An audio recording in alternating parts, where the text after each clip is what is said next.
Hello दोस्तों, आप सभी को स्वागत है आपके अपने YouTube channel Ansari study classes में। तो आज मैं आप लोगों को बिहार एसएससी का 5वां सेट कराने वाला हूं एडिटोरिया का। तो चलिए बिना कुछ देर किए दोस्तों क्लास को स्टार्ट करते हैं।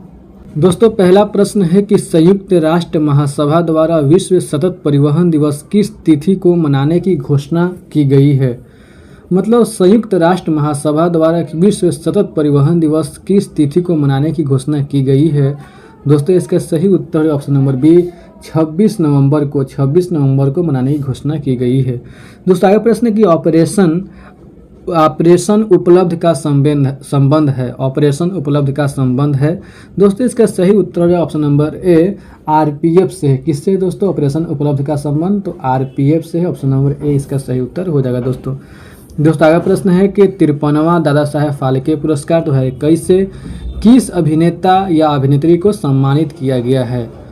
53वां दादा साहेब फाल्के पुरस्कार 2021 से किस अभिनेता या अभिनेत्री को सम्मानित किया गया है। दोस्तों इसका सही उत्तर है option number D, Waheeda Rehman को सम्मानित किया गया। ऑप्शन नंबर डी इसका सही उत्तर हो जाएगा दोस्तों आगे प्रश्न है कि हाल ही में भारत के हरित क्रांति के जनक एम.एस. स्वामीनाथन का निधन हो गया।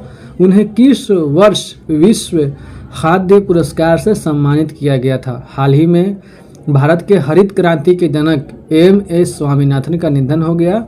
उन्हें किस वर्ष विश्व खाद्य पुरस्कार से सम्मानित किया गया था। दोस्तों इसका सही उत्तर है ऑप्शन नंबर सी, 1987 ईस्वी में। कब किया गया दोस्तों? 1987 ईस्वी में। दोस्तों आगे प्रश्न है कि लॉजिस्टिक प्रदर्शन सूचकांक प्रतिवर्ष किसके द्वारा जारी किया जाता है। लॉजिस्टिक प्रदर्शन सूचकांक प्रतिवर्ष किसके द्वारा जारी किया जाता है। दोस्तों इसका सही उत्तर हो जाएगा ऑप्शन नंबर सी, विश्व बैंक के द्वारा जारी किया जाता है। ऑप्शन नंबर सी इसका सही उत्तर हो जाएगा दोस्तों आगे प्रश्न है कि किस राष्ट्रीय उद्यान में हाल ही में गज उत्सव 2023 का आयोजन किया गया है। किस राष्ट्रीय उद्यान में हाल ही में गज उत्सव 2023 का आयोजन किया गया है। दोस्तों इसका सही उत्तर हो जाएगा ऑप्शन नंबर बी, काजीरंगा राष्ट्रीय उद्यान का मतलब आयोजन किया गया है। दोस्तों आगे बढ़ते हैं। आगे प्रश्न है कि 2023 में कितने व्यक्तियों को पद्म विभूषण पुरस्कार 2023 से सम्मानित किया गया है। 2023 में कितने व्यक्तियों को पद्म विभूषण पुरस्कार 2023 से सम्मानित किया गया है। दोस्तों इसका सही उत्तर ऑप्शन नंबर सी, 6 व्यक्तियों को सम्मानित किया गया है। ऑप्शन नंबर सी इसका सही उत्तर हो जाएगा दोस्तों आगे प्रश्न है कि 15वां ब्रिक्स शिखर सम्मेलन 2023 का आयोजन कहाँ किया गया। 15वां ब्रिक्स शिखर सम्मेलन 2023 का आयोजन कहाँ किया गया। दोस्तों इसका सही उत्तर ऑप्शन नंबर डी, दक्षिण अफ्रीका में किया गया। ऑप्शन नंबर डी इसका सही उत्तर हो जाएगा दोस्तों आगे प्रश्न है कि संतोष ट्रॉफी 2023 के उपविजेता है। संतोष ट्रॉफी 2023 के उपविजेता है। दोस्तों इसका सही उत्तर जो ऑप्शन नंबर बी, मेघालय है उपविजेता। दोस्तों आगे प्रश्न है कि किस आईआईटी द्वारा आब प्रहरी मोबाइल ऐप को लॉन्च किया गया है। किस आईआईटी द्वारा आब प्रहरी मोबाइल ऐप को लॉन्च किया गया है। दोस्तों इसका सही उत्तर ऑप्शन नंबर है, आईआईटी दिल्ली के द्वारा। दोस्तों आगे प्रश्न है कि द इंडियन मेट्रोपोलिस पुस्तक के लेखक कौन है। द इंडियन मेट्रोपोलिस पुस्तक के लेखक कौन है। दोस्तों इसका सही उत्तर हो जाएगा option number B, Firoz Gandhi. Option number B इसका सही उत्तर हो जाएगा दोस्तों आगे प्रश्न है कि कोली लोक नृत्य का संबंध किस राज्य से है। दोस्तों इसका सही उत्तर हो जाएगा ऑप्शन नंबर ए, महाराष्ट्र से है। कहाँ से दोस्तों? महाराष्ट्र से है। ऑप्शन नंबर ए इसका सही उत्तर हो जाएगा दोस्तों आगे प्रश्न है कि अंतर्राष्ट्रीय श्रम संगठन का मुख्यालय कहाँ है। अंतर्राष्ट्रीय श्रम संगठन का मुख्यालय कहाँ है। दोस्तों इसका सही उत्तर हो जाएगा ऑप्शन नंबर ए, जिनेवा में है। ऑप्शन नंबर ए, जिनेवा में है। दोस्तों आगे प्रश्न है कि कैगा परमाणु विद्युत गृह की स्थापना कब की गई थी। कैगा परमाणु विद्युत गृह की स्थापना कब की गई थी। दोस्तों इसका सही उत्तर हो जाएगा ऑप्शन नंबर सी, सन 2000 ईस्वी में की गई थी। दोस्तों आगे प्रश्न है कि चेकमेट विश्व तथा गैम्बिट शब्द का संबंध किस खेल से है। चेकमेट विश्व तथा गैम्बिट शब्द का संबंध किस खेल से है। दोस्तों इसका सही उत्तर हो जाएगा ऑप्शन नंबर बी, शतरंज से, ऑप्शन नंबर बी शतरंज से, ऑप्शन नंबर बी इसका सही उत्तर हो जाएगा दोस्तों। दोस्तों अगला प्रश्न है कि भारत में निम्न में से कौन राजकोषीय नीति निर्धारित करता है। भारत में निम्न में से कौन राजकोषीय नीति निर्धारित करता है। दोस्तों इसका सही उत्तर हो जाएगा ऑप्शन नंबर सी वित्त मंत्रालय, ऑप्शन नंबर सी वित्त मंत्रालय करता है। दोस्तों आगे प्रश्न है कि बजट एक लेख पत्र है। बजट एक लेख पत्र है। दोस्तों इसका सही उत्तर हो जाएगा ऑप्शन नंबर सी सरकार की राजकोषीय नीति का, सरकार की राजकोषीय नीति का, ऑप्शन नंबर सी इसका सही उत्तर हो जाएगा दोस्तों आगे प्रश्न है कि सूची 1 के साथ सूची 2 को मिलाइए और नीचे दिए गए कोड की सहायता से सही उत्तर का चयन कीजिए। दोस्तों इसको मिलान करना है, चलिए मिलान कर लेते हैं। Open general licence, open general licence का मिलान होगा विदेशी व्यापार से, विदेशी व्यापार से। और है कि ट्राइसेम, तो ट्राइसेम का मिलान होगा रोजगार से, ट्राइसेम का मिलान किससे होगा, रोजगार से होगा। और थोक के मूल्य सूचकांक, तो थोक के मूल्य सूचकांक का मिलान होगा मुद्रास्फीति से, मुद्रास्फीति से।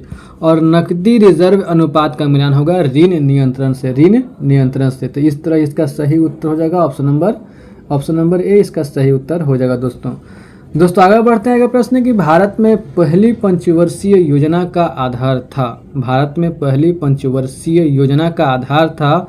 दोस्तों इसका सही उत्तर है ऑप्शन नंबर ए Harold Domar model, Harold Domar model का आधार था। ऑप्शन नंबर ए इसका सही उत्तर हो जाएगा दोस्तों आगे प्रश्न है कि निम्नलिखित घटनाओं पर ध्यान दें तथा इन्हें कालानुक्रम में व्यवस्थित करें। यानी कि घटना को पढ़ के इसके कालानुक्रम में व्यवस्थित करना है और कूट की सहायता से उत्तर को चुनना है। दोस्तों इसका सही उत्तर हो जाएगा यानी कि कौन सा मतलब पहले हुआ उसके बाद कौन हुआ उसके बाद कौन हुआ, इस तरह से यानी कि इसको कालानुक्रम में इसको व्यवस्थित करना है।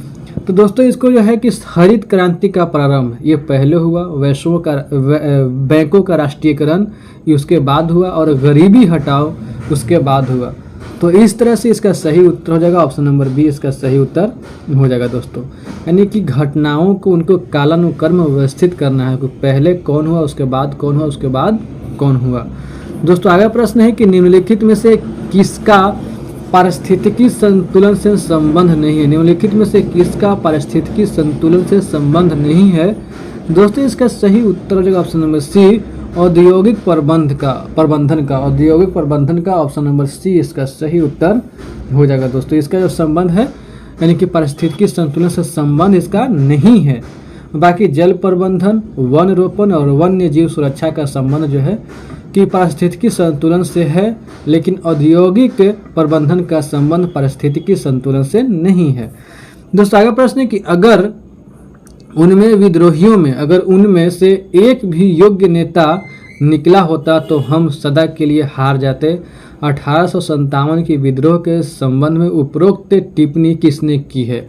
यानी कि अगर उनमें यानी कि जो 1857 की क्रांति में विद्रोह कर रहा है उसके बारे में कहा जा रहा है कि अगर उनमें से एक भी योग्य नेता निकला होता तो हम सदा के लिए हार जाते। 1857 की विद्रोह के संबंध में उपरोक्त टिप्पणी किसने की। दोस्तों इसका सही उत्तर हो जाएगा option number B John Lawrence ने की थी। ऑप्शन नंबर बी इसका सही उत्तर हो जाएगा दोस्तों आगे प्रश्न कि भारत में न्यायिक सेवा का जनक किसे कहा जाता है। भारत में न्यायिक सेवा का जनक किसे कहा जाता है। दोस्तों इसका सही उत्तर हो जाएगा ऑप्शन नंबर ए वारेन हेस्टिंगस को कहा जाता है भारत में न्यायिक सेवा का जनक, मतलब ऑप्शन नंबर ए इसका सही उत्तर हो जाएगा दोस्तों अगला प्रश्न है कि निम्नलिखित में से किसने पटना सिटी में पीर अली के नेतृत्व में हुए विद्रोह को दबाया था। निम्नलिखित में से किसने पटना सिटी में पीर अली के नेतृत्व में हुए विद्रोह को दबाया था। दोस्तों इसका सही उत्तर हो जाएगा option number D commissioner Taylor ने दबाया था। ऑप्शन नंबर डी इसका सही उत्तर हो जाएगा दोस्तों आगे प्रश्न है कि भारतीय राष्ट्रीय कांग्रेस का 37वां अधिवेशन जो गया में हुआ था उस अधिवेशन की अध्यक्षता निम्नलिखित में से किसने की थी। भारतीय राष्ट्रीय कांग्रेस का 37वां अधिवेशन जो गया में हुआ था उस अधिवेशन की अध्यक्षता निम्नलिखित में से किसने की थी।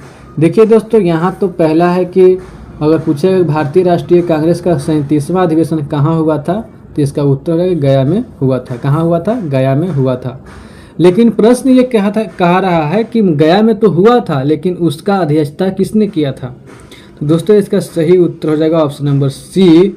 Option number C, Deshbandhu Chittaranjan Das. देश बंधु चित्तरंजन दास ने किए थे। ऑप्शन नंबर सी इसका सही उत्तर हो जाएगा दोस्तों आगे प्रश्न है कि निम्नलिखित घटनाओं को काल क्रमानुसार व्यवस्थित कीजिए और नीचे दिए गए कोड की सहायता से सही उत्तर का चयन कीजिए या चुनिए। दोस्तों इसका सही उत्तर हो जाएगा option number C. Option number C 4-2-1-3 4-2-1-3 यानी कि प्रथम विश्व युद्ध की समाप्ति पहले हुआ, उसके बाद क्या हुआ कि मोपला विद्रोह हुआ, उसके बाद क्या हुआ जालियांवाला बाग हत्याकांड हुआ, और उसके बाद क्या हुआ कि चौरी चौरा घटना हुआ। यानी कि काल क्रमानुसार इसको सजाना था, तो आप लोग इसको सजा दी, तो इसका उत्तर क्या हो जाएगा ऑप्शन नंबर सी इसका सही उत्तर। ऑप्शन नंबर सी इसका सही उत्तर हो जाएगा 4-2-1-3 दोस्तों आगे बढ़ते आगे प्रश्न कि बिहार के किस जिले में असहयोग आंदोलन के दौरान झंडा कांड हुआ था? बिहार के किस जिले में असहयोग आंदोलन के दौरान झंडा कांड हुआ था? दोस्तों इसका सही उत्तर हो जाएगा ऑप्शन नंबर सी, भागलपुर में हुआ था। कहाँ हुआ दोस्तों? भागलपुर में हुआ था। दोस्तों आगे प्रश्न है कि अकबर द्वारा किए गए कार्यों का सही क्रम काला क्रमानुसार कौन सा है? यानी कि अकबर द्वारा किए गए कार्यों का सही क्रम काल क्रमानुसार कौन सा है? दोस्तों इसका सही जो उत्तर हो जाएगा ऑप्शन नंबर सी कि दास प्रथा का अंत हुआ, उसके बाद तीर्थ यात्रा कर की समाप्ति किया, उसके बाद जजिया कर की समाप्ति किया, उसके बाद 10 साला प्रणाली को लागू किया। तो ऑप्शन नंबर सी इसका सही उत्तर हो जाएगा। दोस्तों फिर से देख लेते हैं कि दास प्रथा का अंत, तीर्थ यात्रा कर की समाप्ति, जजिया कर की समाप्ति, उसके बाद 10 साला प्रणाली को लागू किया। ये अकबर का काल क्रमानुसार जो है कि कार्यों का व्यवस्थित ढंग से किया गया है। दोस्तों आगे बढ़ता है प्रश्न कि दारा शिकोह किस सूफी मत से प्रभावित था? दारा शिकोह किस सूफी मत से प्रभावित था? दोस्तों इसका सही उत्तर ऑप्शन नंबर बी, कादरी संप्रदाय सूफी के मत से प्रभावित था। कौन था? तो दारा शिकोह। दोस्तों आगे प्रश्न है कि निम्नलिखित में से कौन सा हड़प्पा कालीन नगर 3 भागों में विभाजित था? निम्नलिखित में से कौन सा हड़प्पा कालीन नगर 3 भागों में विभाजित था? दोस्तों इसका सही उत्तर का option number C, Dholavira. Option number C, Dholavira. दोस्तों आगे प्रश्न है कि किस बौद्ध संगीति के अनुशासन को लेकर मतभेद के कारण बौद्ध संघ स्थावीर एवं महासंघिक में विभाजित हो गया था? किस बौद्ध संगीति में अनुशासन को लेकर मतभेद के कारण बौद्ध संघ स्थावीर एवं महासंघिक में विभाजित हो गया था? दोस्तों इसका सही उत्तर हो जाएगा ऑप्शन नंबर बी, द्वितीय। ऑप्शन नंबर बी, द्वितीय बौद्ध संगीति में अनुशासन को लेकर के जो है कि बौद्ध मतलब स्थावीर एवं महासंघिक में विभाजित हो गया था, अलग हो गया था। दोस्तों आगे प्रश्न है कि मौर्य काल में संस्था एवं संचार का संबंध निम्नलिखित में से किससे था? मौर्य काल में संस्था एवं संचार का संबंध निम्नलिखित में से किससे था? दोस्तों इसका सही उत्तर है ऑप्शन नंबर सी, गुप्तचर व्यवस्था से। ऑप्शन नंबर सी इसका सही उत्तर हो जाएगा। दोस्तों आगे प्रश्न है कि मेगास्थनीज द्वारा भारतीय समाज को 7 वर्गों में बांटा गया। निम्नलिखित में से कौन सा 7 वर्गों में सम्मिलित नहीं था? मेगास्थनीज द्वारा भारतीय समाज को 7 वर्गों में बांटा गया। निम्नलिखित में से कौन 7 वर्गों में सम्मिलित नहीं था? दोस्तों इसका सही उत्तर ऑप्शन नंबर सी, क्षत्रिय सम्मिलित नहीं था। बाकी किसान, सैनिक, कारीगर या शिल्पी ये सब सम्मिलित थे, लेकिन क्षत्रिय सम्मिलित नहीं था। दोस्तों आगे प्रश्न है कि निम्नलिखित में से कौन सा द्वीप भारत और श्रीलंका के मध्य स्थित है? निम्नलिखित में से कौन सा द्वीप भारत और श्रीलंका के मध्य स्थित है? दोस्तों इसका सही उत्तर जो ऑप्शन नंबर सी, रामेश्वरम द्वीप जो है कि भारत और श्रीलंका के मध्य स्थित है। दोस्तों आगे प्रश्न है कि भारत का कौन सा पतन लौह अयस्क निर्यात करने वाला सर्व प्रमुख पतन है? भारत का कौन सा पतन लौह अयस्क निर्यात करने वाला सर्वप्रमुख पतन है? दोस्तों इसका सही उत्तर होगा option number A Marmagao. Marmagao option number A इसका सही उत्तर हो जाएगा। दोस्तों आगे प्रश्न कि हिंद महासागर में सबसे बड़ा द्वीप है। हिंद महासागर में सबसे बड़ा द्वीप है दोस्तों इसका सही उत्तर ऑप्शन नंबर सी मेडागास्कर है। मेडागास्कर हिंद महासागर में सबसे बड़ा द्वीप कौन है? तो मेडागास्कर है। दोस्तों आगे प्रश्न कि गंगा का डेल्टा निम्न में से किस प्रकार का डेल्टा का उदाहरण है? गंगा का डेल्टा निम्न में से किस प्रकार का डेल्टा का उदाहरण है? दोस्तों इसका सही उत्तर हो जाएगा ऑप्शन नंबर सी चापाकार डेल्टा। चापाकार डेल्टा ऑप्शन नंबर सी इसका सही उत्तर हो जाएगा। दोस्तों आगे प्रश्न है कि आल्प्स पर्वत के उत्तरी ढाल के सहारे स्विट्जरलैंड में बहने वाला स्थानीय पवन है। आल्प्स पर्वत के उत्तरी ढाल के सहारे स्विट्जरलैंड में बहने वाला स्थानीय पवन है। दोस्तों इसका सही उत्तर ऑप्शन नंबर बी फॉन है। कौन सा है दोस्तों? फॉन है। ऑप्शन नंबर बी इसका सही उत्तर हो जाएगा। दोस्तों आगे प्रश्न है कि भूकंप का सर्वाधिक प्रभाव खाली स्थान पर होता है। भूकंप का सर्वाधिक प्रभाव खाली स्थान पर होता है। दोस्तों इसका सही उत्तर ऑप्शन नंबर ए अधिकेंद्र पर होता है। भूकंप का सर्वाधिक प्रभाव जो है कि अधिकेंद्र पर होता है। ऑप्शन नंबर ए इसका सही उत्तर हो जाएगा। दोस्तों आगे प्रश्न है कि निहारिका क्या है? निहारिका क्या है? दोस्तों इसका सही उत्तर ऑप्शन नंबर ए एक तप्त गैस का बादल। एक तप्त गैस का बादल है। कौन है? तो निहारिका है। ऑप्शन नंबर ए इसका सही उत्तर हो जाएगा। दोस्तों आगे प्रश्न है कि सूची 1 को सूची 2 के साथ सुमेलित कीजिए तथा सही उत्तर चुनिए। तो सूची 1 को सूची 2 से मिलाना है तो यहाँ पर देना है किस बेस पे मिलाना है। तो सूची 1 में वन्य जीव अभयारण्य है और सूची 2 में राज्य है, यानी कि कौन सा जीव अभयारण्य किस राज्य में है, इस तरह के मिलाना है। तो दोस्तों इसको जो मिलाना है चलिए मिला लेते हैं। तो यानी कि नाम दफ़ा के जो मतलब मिलान होगा वो यानी किससे होगा? तो अरुणाचल प्रदेश। नाम दफ़ा कहाँ है? तो नाम दफ़ा जो है कि अरुणाचल प्रदेश में है। और पेरियार जो है वो किस राज्य में है? तो पेरियार जो है वो केरल में है। और जो है कि बांदीपुर, तो बांदीपुर किस राज्य में है? तो बांदीपुर जो है वो कर्नाटक में है। और बाकी जो बच गया लामजाओ, तो लामजाओ कहाँ है? तो लामजाओ मणिपुर में। लामजाओ कहाँ है? मणिपुर में है। तो इस तरह दोस्तों इसका सही उत्तर हो जाएगा ऑप्शन नंबर ए इसका सही उत्तर हो जाएगा। दोस्तों इसको याद कर लीजिएगा। दोस्तों आगे प्रश्न है कि निम्नलिखित में से कौन सी महत्वपूर्ण विशेषता संघीय सरकार की है? निम्नलिखित में से कौन सी महत्वपूर्ण विशेषता संघीय सरकार की है? दोस्तों इसका सही उत्तर हो जाएगा ऑप्शन नंबर सी 1, 2 एवं 3। 1, 2 एवं 3 जो है किस महत्वपूर्ण विशेषता किसकी? संघीय सरकार की है। संविधान की सर्वोच्चता, 2 या अधिक स्तरों वाली सरकार, स्वतंत्र न्यायपालिका, ये तीनों जो विशेषता है यानी किसका है? संघीय सरकार की महत्वपूर्ण विशेषता है। तो और ऑप्शन नंबर सी इसका सही उत्तर हो जाएगा। दोस्तों आगे बढ़ता है प्रश्न है कि प्राण एवं दैहिक स्वतंत्रता के अधिकार का वर्णन संविधान के किस अनुच्छेद में है? प्राण एवं दैहिक स्वतंत्रता के अधिकार का वर्णन संविधान के किस अनुच्छेद में है? दोस्तों इसका सही उत्तर हो जाएगा ऑप्शन नंबर सी अनुच्छेद 21 में है। और दोस्तों राष्ट्रीय आपातकाल अगर लागू हो जाएगा तो उसमें जो है कि ये अनुच्छेद जो है कि लागू ही रहेगा, समझे। बाकी जैसे राष्ट्रीय आपात जब लागू होता है तो सारा आपका फंडामेंटल राइट सारा चीज़ अधिकार खत्म हो जाता है, लेकिन मतलब कि राष्ट्रीय आपात में अनुच्छेद 20 और 21 जो है कि लागू ही रहता है। दोस्तों आगे प्रश्न है कि किसी राज्य के लोक सेवा आयोग के कार्यों को निम्नलिखित में से किस एक के अनुमोदन से संघ लोक सेवा आयोग को सौंपा जा सकता है? किसी राज्य के लोक सेवा आयोग के कार्यों को निम्नलिखित में से किस एक के अनुमोदन से संघ लोक सेवा आयोग को सौंपा जा सकता है? दोस्तों इसका सही उत्तर हो जाएगा ऑप्शन नंबर डी भारत के राष्ट्रपति ऑप्शन नंबर डी इसका सही उत्तर हो जाएगा। दोस्तों आगे प्रश्न है कि निम्नलिखित में नीति निर्देशक तत्वों के बारे में क्या असत्य है? निम्नलिखित में से नीति निर्देशक तत्वों के बारे में क्या असत्य है? दोस्तों इसका सही उत्तर हो जाएगा ऑप्शन नंबर डी इनका मूल उद्देश्य राजनीतिक लोकतंत्र की स्थापना करना, ये जो है कि असत्य है। ऑप्शन नंबर डी इसका सही उत्तर हो जाएगा दोस्तों। ऑप्शन नंबर डी इसका सही उत्तर हो जाएगा दोस्तों। ऑप्शन नंबर डी इसका सही उत्तर हो जाएगा दोस्तों।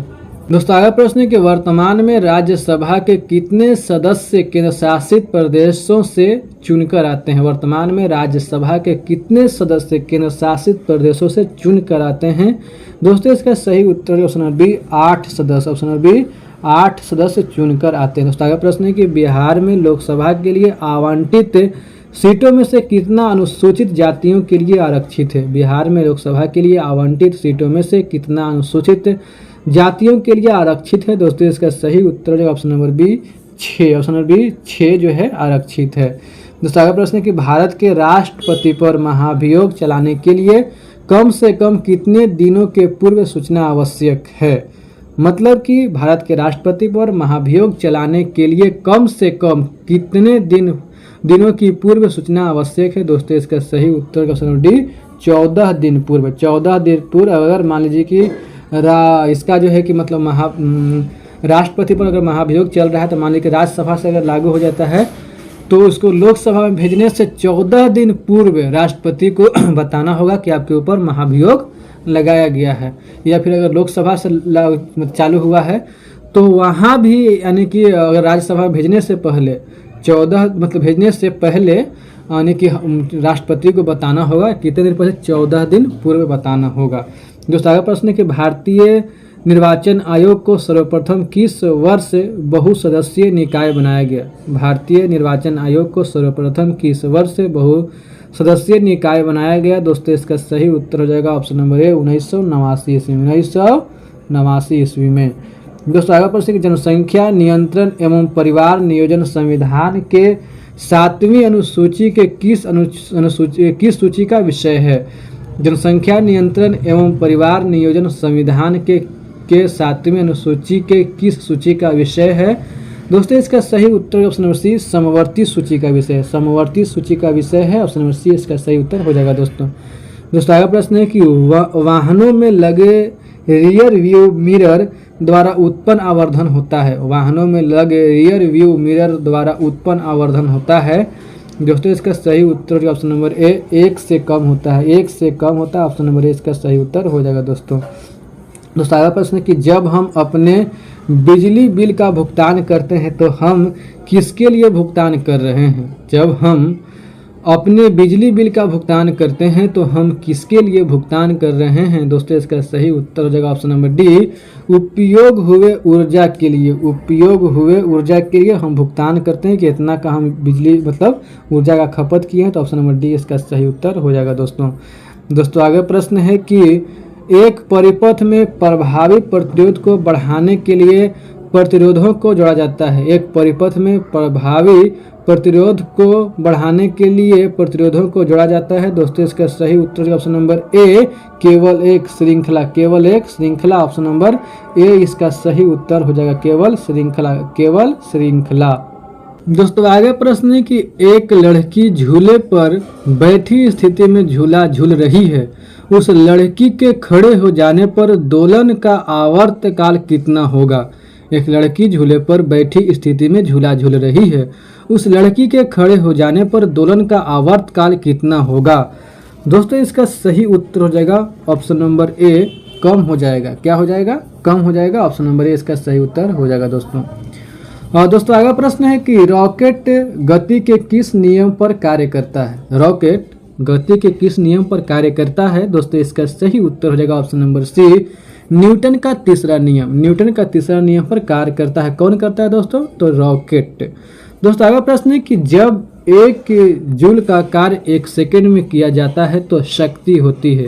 जब 1 जूल का कार्य 1 सेकेंड में किया जाता है तो शक्ति होती है। दोस्तों इसका सही उत्तर है ऑप्शन नंबर बी 1 वाट होती है। ऑप्शन नंबर बी 1 वाट होती है। दोस्तों अगला प्रश्न है कि 1 हर्ज होता है। 1 हर्ज होता है। दोस्तों इसका सही उत्तर हो जाएगा ऑप्शन नंबर डी प्रति मिनट 60 कंपन। 1 हर्ज कितना होता है? तो प्रति मिनट 60 कंपन होता है। ऑप्शन नंबर डी इसका सही उत्तर हो जाएगा दोस्तों। अगला प्रश्न है कि निम्नलिखित में से कौन सा एक एंटीबायोटिक नहीं है? निम्नलिखित में से कौन सा एक एंटीबायोटिक नहीं है? दोस्तों इसका सही उत्तर हो जाएगा ऑप्शन नंबर डी, इनमें से कोई नहीं। इनमें से कोई जो है कोई एंटीबायोटिक नहीं है, तो ऑप्शन नंबर डी इसका सही उत्तर हो जाएगा दोस्तों। तो अगला प्रश्न है कि मायोग्लोबिन में कौन सी धातु होती है? मायोग्लोबिन में कौन सी धातु होती है? दोस्तों इसका सही उत्तर हो जाएगा ऑप्शन नंबर डी, लोहा होती है। ऑप्शन नंबर डी, मायोग्लोबिन में कौन सी धातु होती है? तो लोहा होती है। ऑप्शन नंबर डी इसका सही उत्तर हो जाएगा दोस्तों। अगला प्रश्न है कि निम्नलिखित में सही सुमेलित है। निम्नलिखित में सही सुमेलित है दोस्तों, इसका सही उत्तर है ऑप्शन नंबर डी, अपघटक बैक्टीरिया। अपघटक बैक्टीरिया जो है इस सही सुमेलित है। ऑप्शन नंबर डी इसका सही उत्तर हो जाएगा दोस्तों। अगला प्रश्न है कि मनुष्य में एफ्लाटॉक्सिन खाद्य विषाक्तन द्वारा सामान्यतः कौन सा अंग प्रभावित होता है? मनुष्य में एफ्लाटॉक्सिन खाद्य विषाक्तन द्वारा सामान्यतः कौन सा अंग प्रभावित होता है? दोस्तों इसका सही उत्तर हो जाएगा ऑप्शन नंबर बी, यकृत। ऑप्शन नंबर बी, यकृत प्रभावित होता है। ऑप्शन नंबर बी इसका सही उत्तर हो जाएगा दोस्तों। अगला प्रश्न है कि शुष्क स्थानों यानी कि मरुस्थल बर्फीले, शुष्क स्थानों मतलब क्या? बर्फीले या मरुस्थल में उगने वाले पौधों को क्या कहते हैं? शुष्क स्थानों में उगने वाले पौधे को क्या कहते हैं? दोस्तों इसका सही उत्तर हो जाएगा ऑप्शन नंबर ए, जीरोफाइट। जीरोफाइट कहते हैं, जीरोफाइट कहते हैं, जहाँ कुछ नहीं होता तो जीरोफाइट। ऑप्शन नंबर ए इसका सही उत्तर हो जाएगा दोस्तों। अगला प्रश्न है कि टाइफाइड तथा कॉलरा उदाहरण है। टाइफाइड तथा कॉलरा उदाहरण है। दोस्तों इसका सही उत्तर हो जाएगा ऑप्शन नंबर बी, जलजन्य रोगों का। जलजन्य रोगों का। ऑप्शन नंबर बी इसका सही उत्तर हो जाएगा दोस्तों। अगला प्रश्न है कि मानव आंखें किस तरंग दैर्घ्य की प्रकाश में सबसे सहूलियत अनुभव करता है? मानव आंखें किस तरंग दैर्घ्य की प्रकाश में सबसे सहूलियत अनुभव करता है? दोस्तों इसका सही उत्तर हो जाएगा option number B, 5500 angstrom. 5500 angstrom. Option number B इसका सही उत्तर हो जाएगा दोस्तों। अगला प्रश्न है कि सौर ऊर्जा एटीपी में बदलती है। सौर ऊर्जा एटीपी में बदलती है। दोस्तों इसका सही उत्तर जो ऑप्शन नंबर ए, राइबोसोम में। सौर ऊर्जा एटीपी में बदलती है तो राइबोसोम में बदलती है। ऑप्शन नंबर बी इसका सही उत्तर हो जाएगा दोस्तों। अगला प्रश्न है कि निम्नलिखित में से किस हार्मोन में आयोडीन मिली होती है? निम्नलिखित में से किस हार्मोन में आयोडीन मिली होती है? दोस्तों इसका सही उत्तर हो जाएगा ऑप्शन नंबर ए, ऑप्शन नंबर ए, थायरॉक्सिन में। थायरॉक्सिन में जो है कि आयोडीन मिली होती है। ऑप्शन नंबर ए इसका सही उत्तर हो जाएगा दोस्तों। आगे प्रश्न है कि पौधों में पानी पहुंचाया जाता है। पौधों में पानी पहुंचाया जाता है। दोस्तों इसका सही उत्तर हो जाएगा ऑप्शन नंबर ए, जाइलम द्वारा। पौधों में पानी किससे पहुंचाया जाता है? तो जाइलम द्वारा पहुंचाया जाता है। ऑप्शन नंबर ए इसका सही उत्तर हो जाएगा दोस्तों। आगे प्रश्न है कि निम्न में सबसे मीठी चीनी है। निम्न में सबसे मीठी चीनी है। दोस्तों इसका सही उत्तर हो जाएगा ऑप्शन नंबर ए, फ्रुक्टोज है। कौन है? फ्रुक्टोज है। ऑप्शन नंबर ए इसका सही उत्तर हो जाएगा दोस्तों। अगला प्रश्न है कि सूची 1 को सूची 2 से सुमेलित कीजिए और सूचियों के नीचे दिए गए कूटों का उपयोग कर सही उत्तर चुनिए। यानी कि सूची 1 है विशिष्टता, सूची 2 है कण। तो इसको क्या करना है? मिलाना है। तो यानी कैसे चीज़ इसको मिला देते हैं? तो यानी कि जो है कि शून्य द्रव्यमान जो होगा न्यूट्रिनो से मिलान होगा। किससे होगा दोस्तों? न्यूट्रिनो। शून्य द्रव्यमान का न्यूट्रिनो से मिलान होगा। और आंशिक आवेश का जो मिलान होगा वो क्वार्क से होगा। किससे होगा? क्वार्क से होगा। और आंशिक प्रचक्रण का जो मिलान होगा वो यानी कि होगा पॉजिट्रॉन से होगा। पॉजिट्रॉन से होगा। और जो है कि पूर्णांक चक्रण, तो पूर्णांक चक्रण का मिलान होगा फोनॉन से। तो इस तरह इसका सही उत्तर हो जाएगा ऑप्शन नंबर ए, इसका सही उत्तर हो जाएगा दोस्तों। इसको याद भी कर लीजिएगा दोस्तों। अगला प्रश्न है कि निर्वात में ध्वनि की गति कितनी होती है? निर्वात में ध्वनि की गति कितनी होती है? दोस्तों इसका सही उत्तर हो जाएगा ऑप्शन नंबर डी, इनमें से कोई नहीं। इनमें से कोई नहीं। ऑप्शन नंबर डी इसका सही उत्तर हो जाएगा दोस्तों। अगला प्रश्न है कि निम्नलिखित में से कौन सा मूल तत्व है? निम्नलिखित में से कौन सा मूल तत्व है? दोस्तों इसका सही उत्तर है ऑप्शन नंबर बी, हीरा जो है वो मूल तत्व है। ऑप्शन नंबर बी इसका सही उत्तर हो जाएगा दोस्तों। अगला प्रश्न है कि निम्नलिखित में से कौन सा विस्फोटक नहीं है? निम्नलिखित में से कौन सा विस्फोटक नहीं है? दोस्तों इसका सही उत्तर हो जाएगा ऑप्शन नंबर सी, नाइट्रोक्लोरोफॉर्म। नाइट्रोक्लोरोफॉर्म जो है विस्फोटक नहीं। ऑप्शन नंबर सी इसका सही उत्तर हो जाएगा दोस्तों। अगला प्रश्न है कि फायर अलार्म में निम्नलिखित में से किसका उपयोग किया जाता है? फायर अलार्म में निम्नलिखित में से किसका उपयोग किया जाता है? दोस्तों इसका सही उत्तर हो जाएगा option number C, photo cell का उपयोग किया जाता है। ऑप्शन नंबर सी इसका सही उत्तर हो जाएगा दोस्तों आगे प्रश्न है कि पुलिस द्वारा नशे में गाड़ी चलाने वाले की सांस की जांच के लिए फिल्टर पेपर पर क्या होता है। पुलिस द्वारा नशे में गाड़ी चलाने वाले की सांस की जांच के लिए फिल्टर पेपर पर क्या होता है दोस्तों, इसका सही उत्तर का ऑप्शन नंबर ए पोटेशियम डाइक्रोमेट सल्फ्यूरिक अम्ल। पोटेशियम डाइक्रोमेट सल्फ्यूरिक अम्ल होता है। ऑप्शन नंबर ए इसका सही उत्तर हो जाएगा दोस्तों आगे प्रश्न है कि बादल और वायुमंडल का तैरना किस कारण होता है। बादल और वायुमंडल का तैरना किस कारण होता है दोस्तों, इसका सही उत्तर हो जाएगा ऑप्शन नंबर डी श्यानता के कारण होता है। श्यानता के कारण होता है। ऑप्शन नंबर डी इसका सही उत्तर हो जाएगा दोस्तों। तो ठीक है दोस्तों, उम्मीद करता हूं कि आप लोगों को मेरा वीडियो पसंद आया होगा। अगर वीडियो पसंद आया हो तो वीडियो को लाइक कीजिए, दोस्तों के साथ शेयर कीजिए। अगर चैनल पे नए हैं तो चैनल को सब्सक्राइब कीजिए। वीडियो के देखने के लिए धन्यवाद दोस्तों। मिलते हैं नेक्स्ट क्लास में, तब तक के लिए जय हिंद दोस्तों।